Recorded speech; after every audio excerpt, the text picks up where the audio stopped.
Thank you for staying. I'd like to invite Khaled to come back up. Congratulations. Thank you. Thank you very much. Now, you were telling me this was pretty Shakespearean, is what... My wife, when she read it, she told me that she's British, so she knows better than me, yeah. Does anybody have any questions or thoughts? It was very good. Very, very good. I just wanted to do a film after 5 years of revolution. Many directors make films during the revolution, and it's revolution stayed like I think for 2 years or more, because we have two revolutions after each other. But I want to talk about what I felt that many Egyptians felt, that the revolution is very, very good in the side, and in the same time bring a lot of violence and things we didn't know it's in Egyptian society. And I just felt I would like to make film about, to show if people without any police, the police disappear after the first revolution for like 6 months, and it was really frightening when you discover there's no police, there's nobody to talk to. I mean, everybody have a knife or a gun in his house to protect themselves, and this really make all of us feel like, where is the authority, where is the country?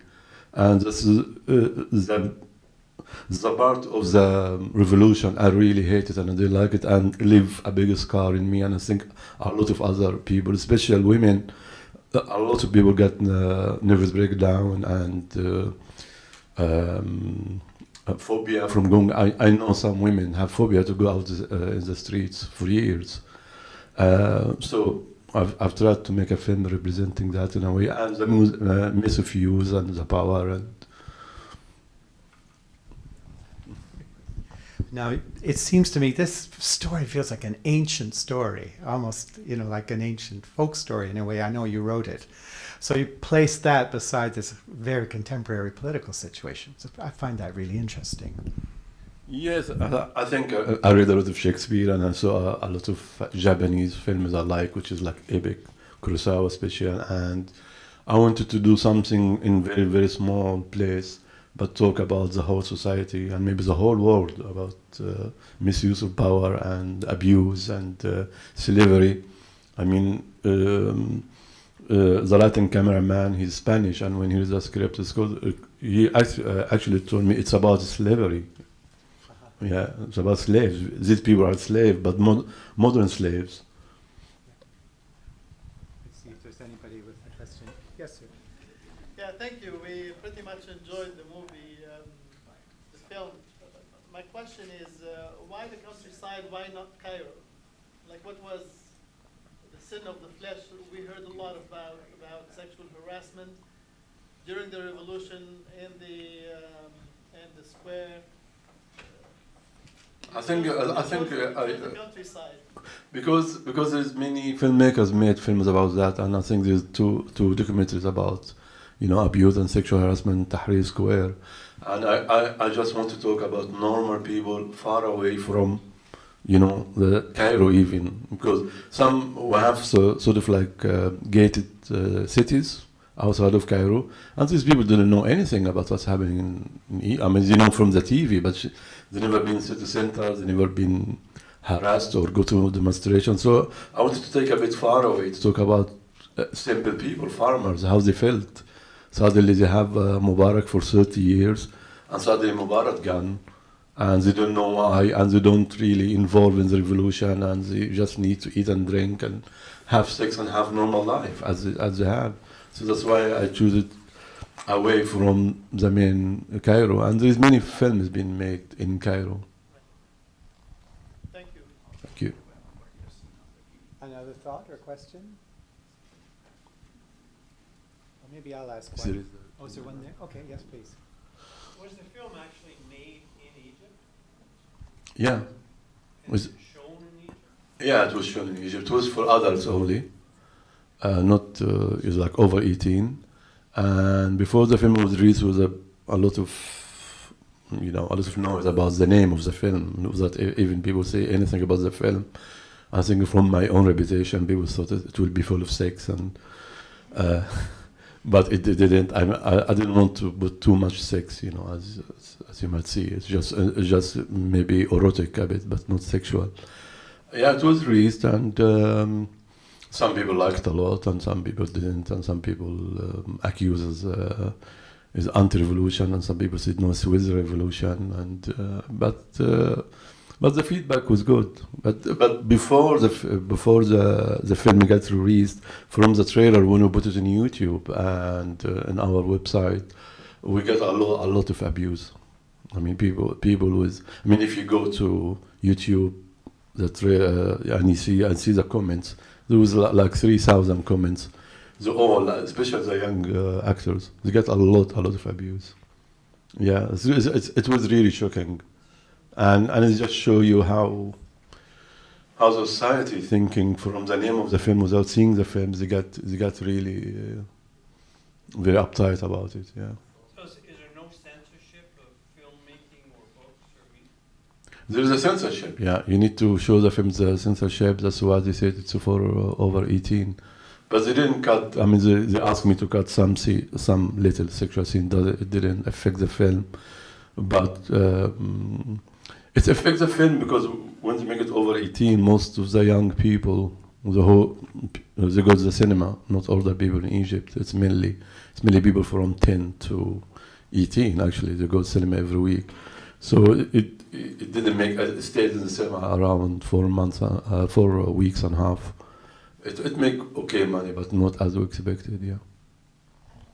I just had a question about that kind of prophetic scene where the patriarch says to his son, you know, in 2 years it's just going to be the same, and you know the only people that will remember the dead will be their parents.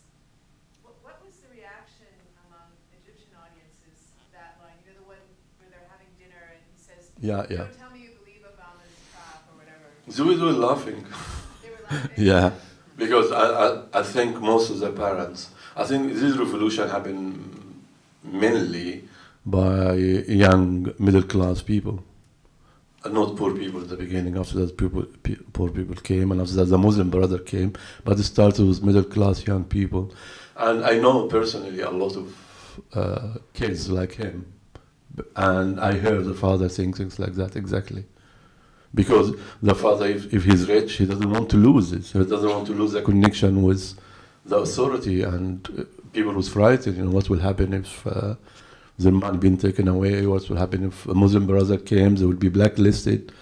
And actually, Muslim brother, when they came to power, they blacklisted a lot of people and artists. You know, and some artists went even to court because they make films like 20 years ago, have nudity or something like that. Yeah.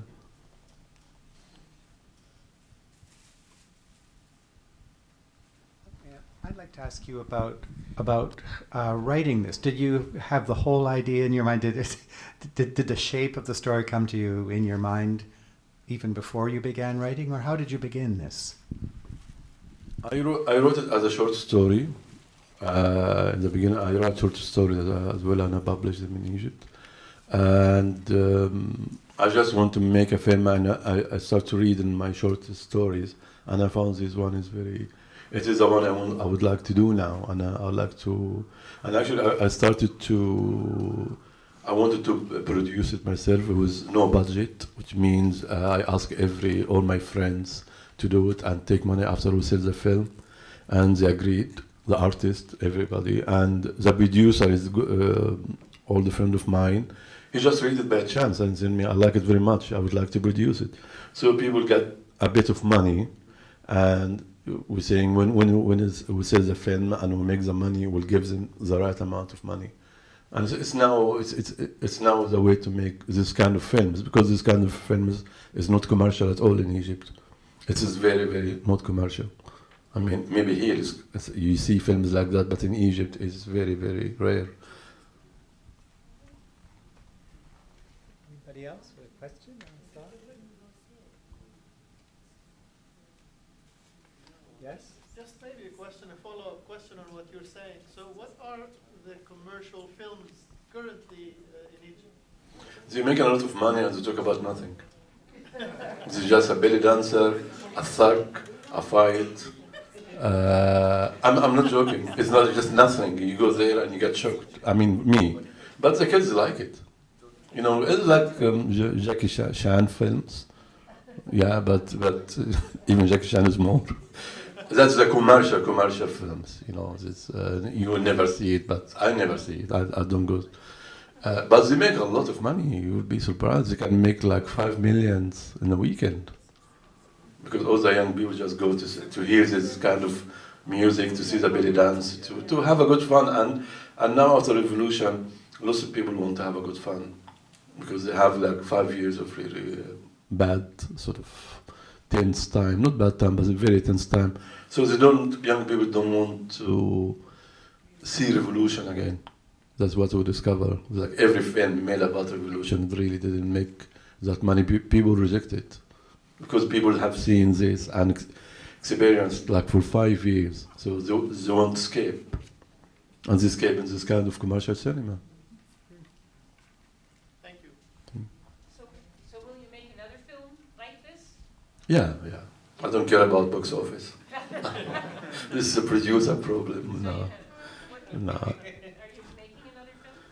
I'm making another film, but it will happen in London. And it's a novel about six different people in London, 3 women and 3 men.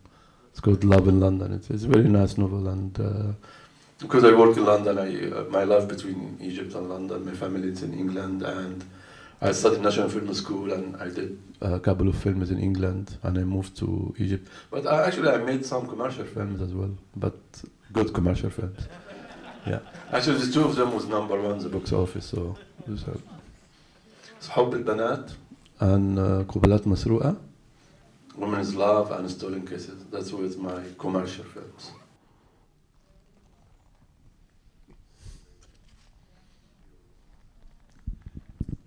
I have one more question, if you don't mind.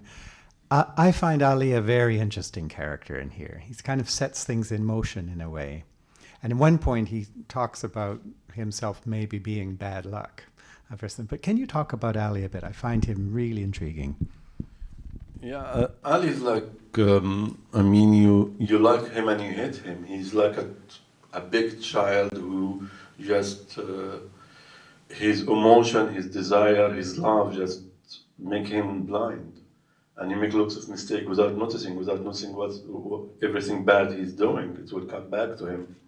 And that's part of the idea I want to tell, that you can't just spread evil and nothing come back to you. And as she said to him, I mean, if this woman, if he never came back, she will live there until she die, and she will be happy with this older man. And he came and he fired against the desire in her, and she really loved him, and she's strong in her own way because she pushed him to kill by doing something. Yeah, and he just did the thing he think he's doing. But he's because when I was watching now, I said, as you saw, I said he's strange because you love him in a minute and he's completely evil in another minute. And even in the end when he jumped after her because he loved her. I mean, even if she slept with another man, he still love her, you know. He will not just kill her, and that's it. I think I want to show like all the characters that are good and bad, like any human being. I mean, he can do something. Even the owner. I mean, you think he's very, very, very bad, but he's really frightened, and he starts to get nightmare, and he's just a man. If you ask him what you do that, because he's able to do that, he's able to kill people. So he doing it. He's able to rape people, so he's doing it. And that's like a question I wanted in the film. If you have the authority to do what you want to do, will you do it or not?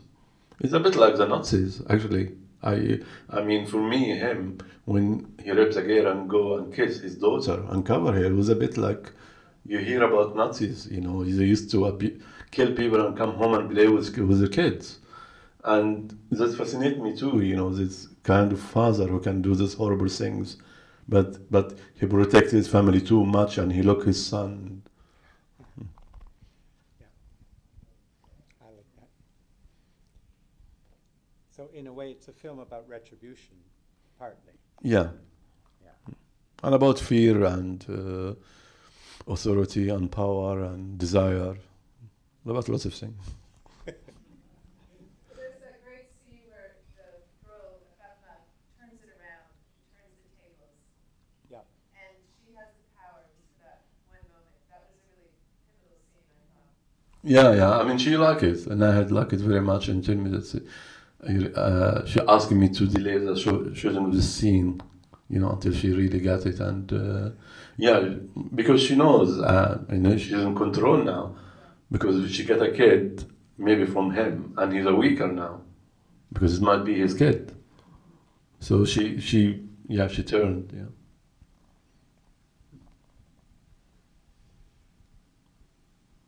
Another question or thought?